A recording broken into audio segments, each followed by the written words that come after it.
Xərçəngin bədəndə gizli formada getdiyini necə bilmək olar? İnsanları ən çox düşündürən suallardan biri budur. Görəsən məndə xərçəng varmı və yaxud da bədənimin hər hansı bir yerində gizli də olsa bu proses gedirmi? Bunu bilmək üçün müəyyən müayinə üsulları vardır.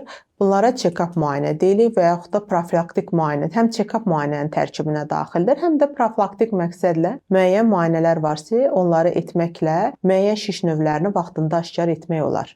Məsələn, süd vəzi xərçəngini mammoqrafiya müayinəsi, eləcə də ildə bir dəfə həkim müayinəsində olmaqla müəyyən etmək mümkündür vaxtında. Bağırsaq şişlərini kolonoskopiya, mədə xərçəngini qastroskopiya və digər xərçəng növlərini də müəyyən etmək üçün müəyyən üsullar vardır ki, onları pasiyentlərimizə məsləhət görürük. Bunları sadəcə ildə bir dəfə və yaxud da 2 ildə bir dəfə etməyiniz sizə bu xəstəliyin olub-olmamağını bilməyiniz üçün yetərli olacaqdır. Sadəcə olaraq ən çox pasiyentlərə dediyim söz odur ki, vaxtaşırı olaraq həkim müayinəsində olmağı unutmayın.